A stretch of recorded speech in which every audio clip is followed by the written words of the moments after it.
মাননীয় সভাপতি, গত 7 সপ্তাহের মধ্যে আমাদের সরকার বিভিন্ন গুরুত্বপূর্ণ পদক্ষেপ গ্রহণ করেছে।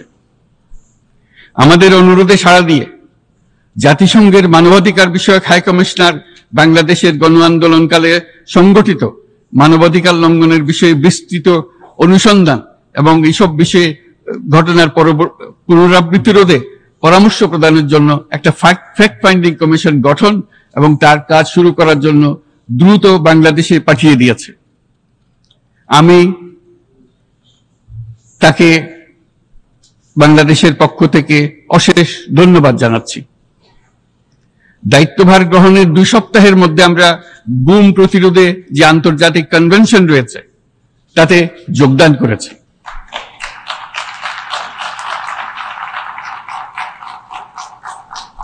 এর আশু বাস্তবায়নের জন্য প্রয়োজনীয় দেশীয় আইন ও বিধি প্রণয়নে আমরা এখন প্রক্রিয়া শুরু করেছি। বাংলাদেশে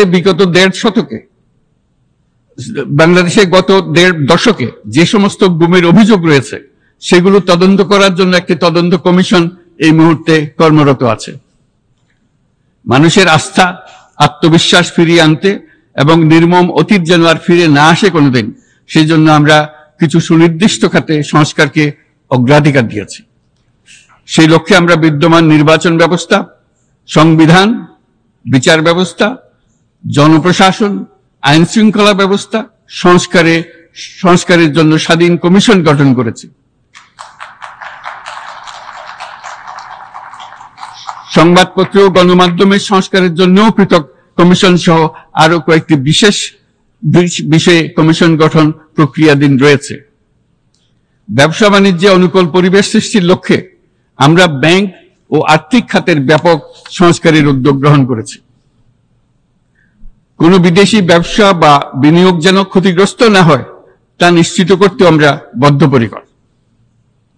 এসব সংস্কার যেন টেকসই হয়, দীর্ঘমেয়াদে নিশ্চিত করতে এবং অবাধ ও নিরপেক্ষ অংশগ্রহণমূলক নির্বাচনের জন্য উপযোগী পরিবেশ সৃষ্টি করতে আমরা কাজ করে যাচ্ছি। গণতন্ত্র, আইনের শাসন, সমতা, সমৃদ্ধি অর্জনের মাধ্যমে একটি ন্যায়ভিত্তিক সমাজ হিসেবে আত্মপ্রকাশের অভিপ্রায় বাস্তবায়নে আমি বাংলাদেশের প্রতি আন্তর্জাতিক সম্প্রদায়ের সমর্থন ও গভীরতর সম্পর্ক গঠন করার জন্য আহ্বান জানাচ্ছি।